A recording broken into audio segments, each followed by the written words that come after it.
I want you to tell me if you've heard this one before, Philadelphia. Top of the ninth. Phillies down by a run. 2 outs. 2 strikes on the hitter. The whole thing 1 pitch from over. I have heard it before, Jack. I heard it last night. 24 hours ago, it was Trey Turner with 2 strikes keeping the season alive.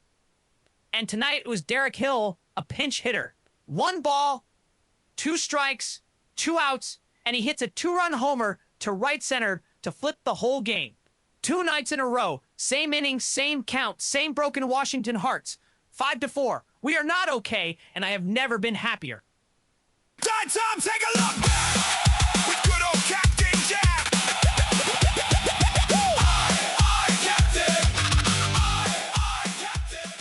Good evening, Philadelphia, and I hope you've got a strong heart because this team is determined to test it. We are coming to you from Nationals Park, where the Phillies won their second straight 5-4, and they won it the same impossible way they won it last night.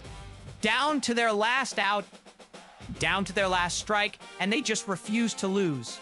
It really was a carbon copy of the ending, Jack. Down 4-3 in the ninth, 2 outs, nobody expecting much. Schwarber pinch hits and grinds out a 10-pitch walk. They run Stubbs for him. And then Derek Hill, hitting for Crawford, gets a 1-2 pitch from Richard Lovelady and puts it in the right center seats. 2-run homer, 5-4, just like that. And before we lose our minds about the ninth, Craig, I want to plant a flag on Aaron Nola because the start is the reason there was a ninth at all. García takes him deep in the first, Vivas takes him deep in the second, and you can feel the whole region reaching for the panic button. And then Nola just turns it off. 3, 4, 5, all zeros. That's the line you have to read carefully, Jack. 5 innings, 3 hits, 2 earned runs, 5 strikeouts, 2 walks. But both of those runs were solo homers. That's the whole damage. 3 hits in 5 innings, and 2 of them happened to clear the wall. He handed the bullpen a 1-run game on 86 pitches, and that's a start that wins you a lot more nights than it loses you. Both runs trot in by themselves, and otherwise they don't sniff him. That's not getting hit around. That's getting nicked twice. Aaron Nola was sharp, and the box score is going to lie to anybody who only reads the runs. It will. 2 earned looks ordinary. 3 hits and 5 punch-outs is the real shape of it. Derek Hill, a man who started the night on the bench and ended it as the reason we're all still awake. And Jhoan Duran came on in the ninth and struck out the side. Punched out all 3. The inbox is open, and I want your heart rate readings tonight. That's Jack at thecaptainjackshow.com. Kevin, you survived that one back there? Say hello. Hey everybody, Kevin in the booth, and yeah, barely. 2 nights of this and I'm going to need a longer lunch. Phones are packed, lights all the way across. I've got Carmine in North Philly up first. Carmine after a win like that. This should be good. Put him on. Cap, I aged 10 years tonight, and I want somebody to pay for it. We're down 4-3. Lovelady's on the mound. The same Lovelady we beat up last night. And I'm sitting there going, here we go again. We're going to blow it. But we didn't blow it, Carmine. Derek Hill happened. Derek Hill happened. A bench guy, Cap. That's twice now. Last night, the bench scores 8. Tonight, a pinch hitter hits the game winner. I don't even know who's on this team anymore, and I love every one of them.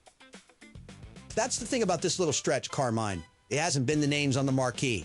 It's been Sosa, it's been Hill, it's been Stubbs coming in to run. The bottom of the roster is winning these games. The bottom of the roster, Craig. I'm buying Derek Hill a sandwich. A good one. Whatever he wants on it. Carmine's catering for the bench mob. Get some rest, Carmine. Your heart's been through it. Jack, it's Dave, Bucks County, and I just want to stand up for Aaron Nola for a second, because I already know how this town talks. Go ahead, Dave. Some folks saw 2 homers off Nola early and got loud. 2 solo homers, that's it. 5 innings, 2 earned runs, 5 strikeouts against the lineup that's been swinging it. That's a quality start and a good one. You don't bury Aaron Nola over 2 solo shots in a ballpark where everybody's hitting homers this week. That's a fair read, Dave. The 2 long balls were the only real damage. He kept us in a game we had no business still being in by the 9th. Without those 5 innings, there's no comeback to talk about.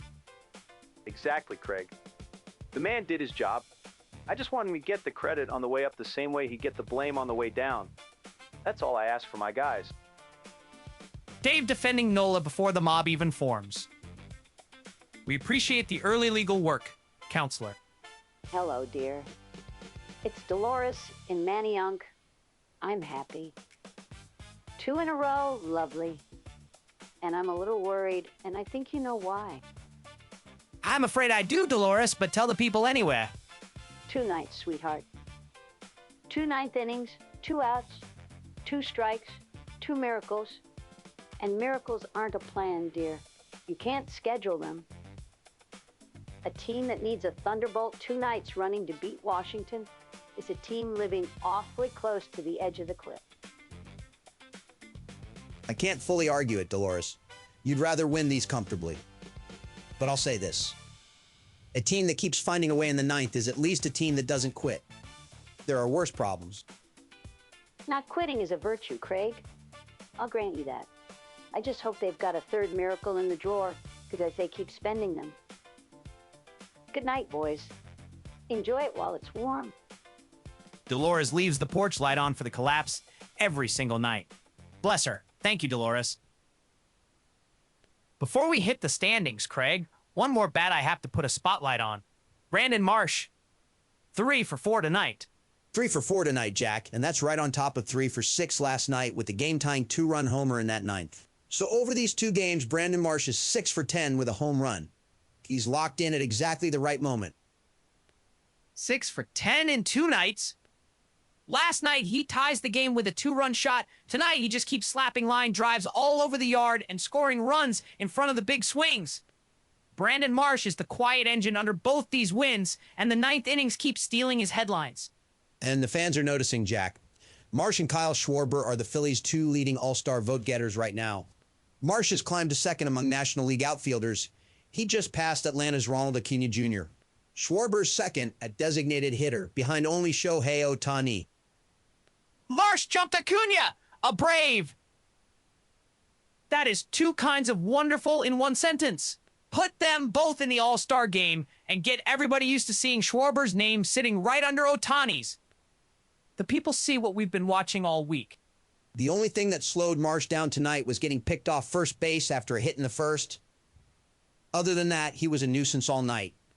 When Marsh is on base in front of this order, things happen. Picked off once, and I'll forgive a man 3 hits. Brandon Marsh is swinging it like he refuses to let this team lose. All right, now the standings.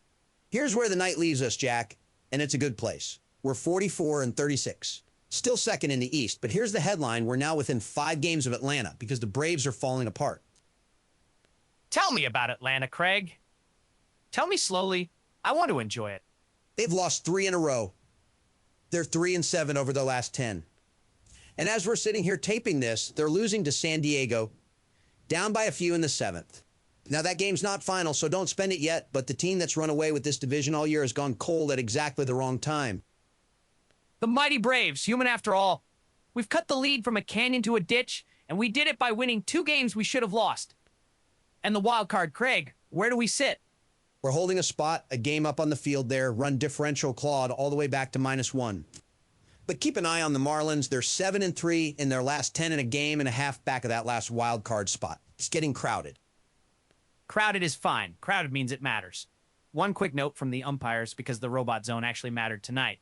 5 challenges on ball and strike calls, but here's the one that stung Washington.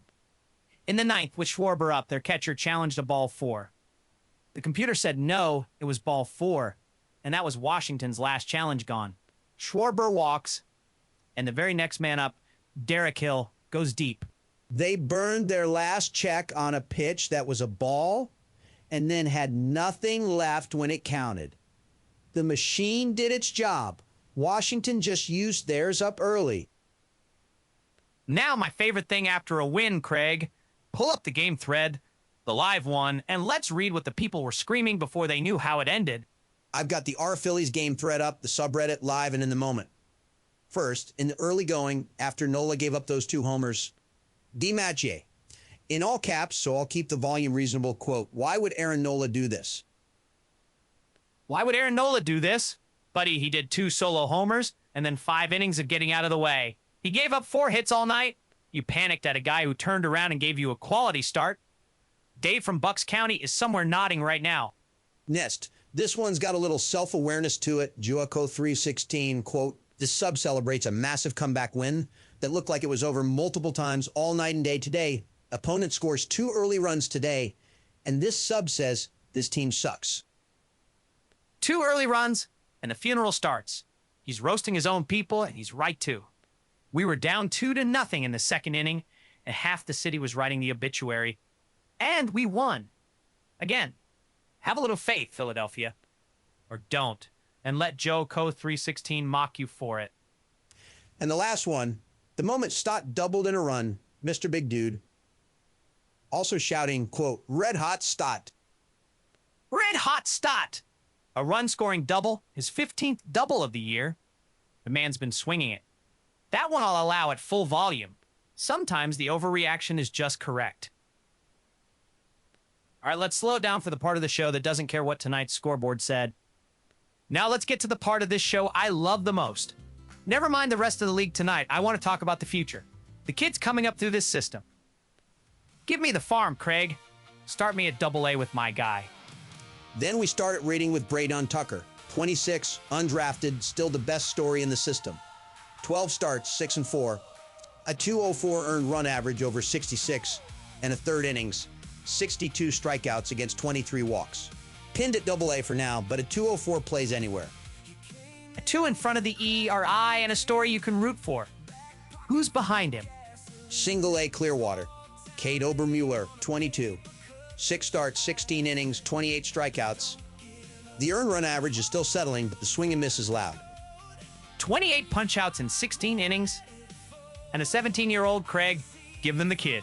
Francisco Renteria down in the complex, 17 years old. 66 at-bats, hitting .379, on base .453, slugging .606, and on base plus slugging over 1,000 at 17. Over 1,000 at 17.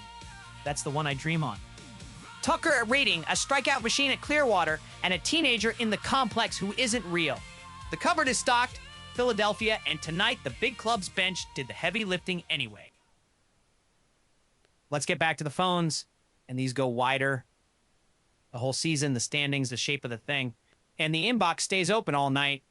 Jack at thecaptainjackshow.com. Tell me how far this team's going. Kevin, open the lines. You got it, Jack. Jen in Center City's been holding. She says she's got a theory and a chart. She's up. Hey, Jack, Jen in Center City.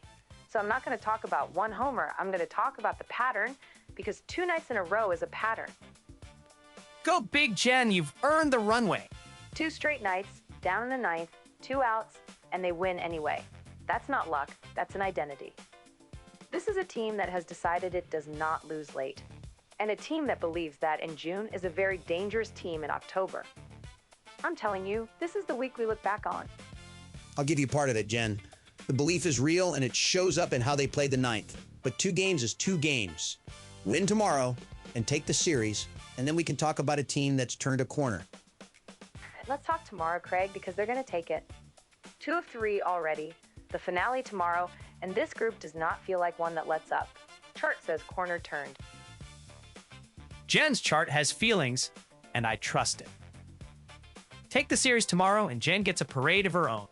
Captain, Reggie across the bridge. I'm calm tonight. I'm just going to give you the math because the math is gorgeous. Run differential. 2 nights ago, we were sitting at -7. After 2 wins, it is -1. -1.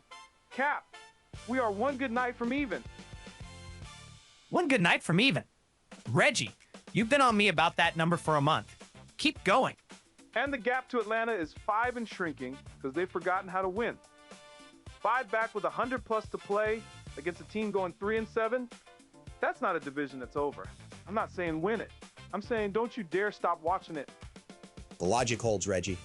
5 back in late June with the leader ice cold is a different conversation than 5 back with them rolling.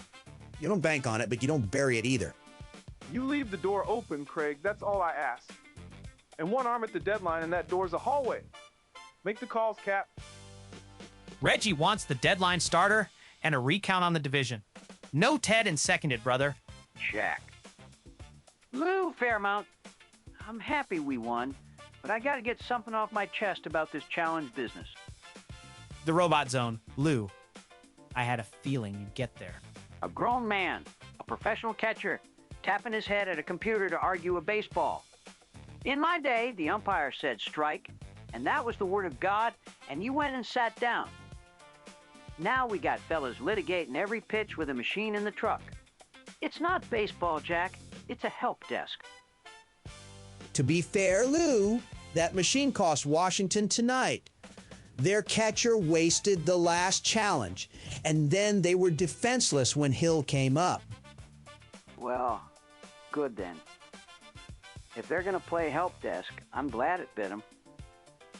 But I still don't have to like it.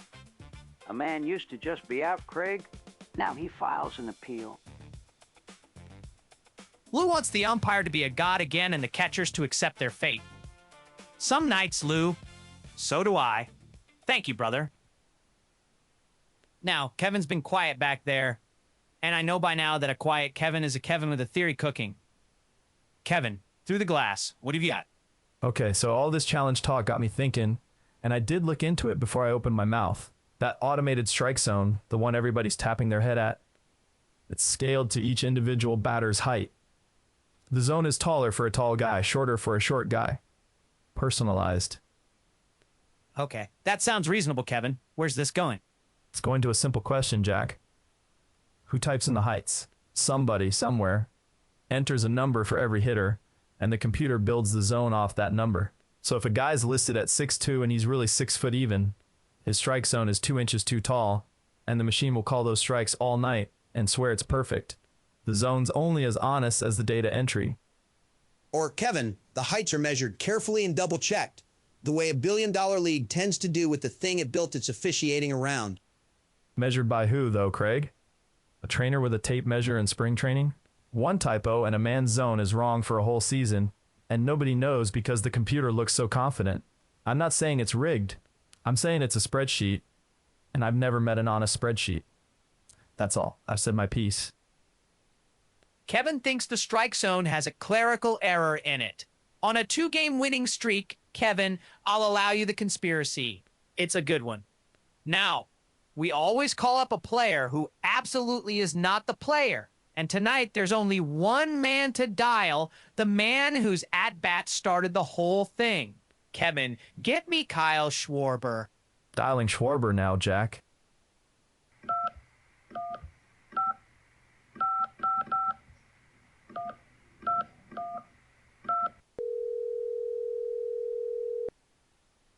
Hello. Kyle! Captain Jack, that 10-pitch walk in the 9th after sitting 2 days, that set up the whole win. Is this Kyle Schwarber? Yeah, today I'm Kyle, sure. What's up? Talk to me about that at-bat, Kyle. 10 pitches, you wouldn't give in. You draw the walk and the whole thing snowballs. What were you looking for up there? Yeah, the walk, good eye, whatever. Hey, listen real quick, you know anything about ring conditions? Because I got a marble shoot Saturday and the dirt's been wrong all week. The dirt. The shooting ring, Craig. For marbles. You rake it too fine, the toss skips. Too coarse, it grabs. I got a knuckle-down contest Saturday, and a guy 2 towns over re-raked his ring to mess with my speed. It's psychological warfare out there. Sure, sir, psychological marble warfare. So the at-bat, Kyle, 10 pitches, you sat 2 days and came up huge. You feeling good at the plate? Plate's fine. Hey, what'd we end up winning by? I had one ear on the radio while I was polishing my shooter. 5-4, Kyle. Hill hit a 2-run homer right after your walk. Hill, good for Hill. All right, I gotta go. The ring don't rake itself and Saturday's coming fast. Good talking, Jack. Bye. And he's gone. Back to the marbles. I'm gonna level with the people. I think that might have been a fake Kyle Schwarber. The real one worked a 10-pitch walk to set up the game winner, and that fella's worried a rival re-raked a marble ring to throw off his shooter. So, no, probably not him. At least his eye's good. For the marble, not the ball. But still. All right, let's see what the post-game crowd made of this one. Hot takes from the masses, Jack, straight off the R Phillies post-game thread. And the people have noticed the pattern. First, Philly fanatical, quote, sir. A second Phillies 9th inning, 2-out, 2-strike comeback has hit the Nationals. A second one has hit the Nationals. That's the line of the night. 2 nights, same inning, same 2-out, 2-strike dagger. Washington is going to see Derek Hill and Trey Turner in their sleep. If you're the Nationals, you are checking under the bed before you lie down tonight. Next, Jeffrey Close spreading the credit around, quote, credit to Hill. But how about Schwarber having that great at-bat to set this up after sitting for 2 days? Now that's a man who watched the whole sequence. Hill gets the homer and the headline, and he earned it. But Schwarber's 10-pitch walk, cold off the bench, 2 days off, that's the at-bat that opens the door. Hill walks through it, but Kyle built the doorway. Good eye, Jeffrey Close. Better than fake Kyle's anyway. And the last one, a little shot across the river, Lisa Loeb slaps, quote, not only another great win, but the Mets continue to fly the Roflopter into the abyss. Into the abyss! The Mets are 34-46. They've lost 5 in a row, and they are 15 games back in this division. While we're stacking 9th inning miracles, they're stacking losses. That is the correct way to enjoy a Wednesday Philadelphia. Win our game and watch New York fall down the stairs. We're drawing to a close, Philadelphia, and after 2 nights like this, everybody gets a swing. It's the Collars walk-off. 1 line each, no introductions. You're up for the walk-off swing. Derek Hill off the bench wins it. Sosa won last night. I don't know half these guys, and I'd run through a wall for every one of them. Step in, swing. A catcher tapping his head at a computer and losing the challenge that mattered. Serves him right. Play ball, not paperwork. Next at the plate. Swing. 2 9th-inning comebacks in 2 nights. That's not luck. That's an identity, and I want the series tomorrow. You're up, swing. 5 innings, 2 earned, 5 punch-outs. That's a quality Aaron Nola start, and I want the apologies in writing. Walk-off, swing. Minus 1 run differential and 5 back of a Braves team in free fall. Leave the division door open, cap. Last one, swing. 2 miracles in 2 nights, dear. And the drawer is getting empty. But oh, wasn't it lovely while it lasted? That's the walk-off, folks. And only Dolores can celebrate a winning streak like she's reading a weather warning. All right, Philadelphia, let's bring this one home, and tonight we bring it home grinning. Phillies 5, Nationals 4 at Nationals Park. Second straight night, down in the 9th, 2 outs, 2 strikes, and we win anyway. Last night it was Trey Turner keeping it alive. Tonight it was Derek Hill, a pinch hitter, with a 2-run homer, and Schwarber's 10-pitch walk that set the table, and Jhoan Duran striking out the side to slam the door. That's the night, Jack. 44-36, 2 of 3 so far in this set with the finale tomorrow. And we've pulled within 5 of an Atlanta team that's lost 3 straight. The run differential's back to -1. You don't draw it up as 2 9th-inning miracles, but you take the 2 wins and you don't ask questions. One last time, the email, jack@thecaptainjackshow.com. Tell me Derek Hill should start tomorrow. Tell me the Braves are cracking. And don't forget the farm, Braydon Tucker with a 204 at Reading, Francisco Renteria slugging over 1,000 at 17. The future's bright, and the present keeps stealing games. Take the series tomorrow, and this road trip turns from a stumble into a statement. That's the whole job now. Take the series tomorrow. For Craig Nicholson, for Kevin and his typo in the strike zone back there on the board, I'm Captain Jack. Derek Hill off the bench. Schwarber working the count, Duran slamming the door, and the Phillies break Washington's heart twice in a row. Good night, Philadelphia, and we'll see you tomorrow for the finale.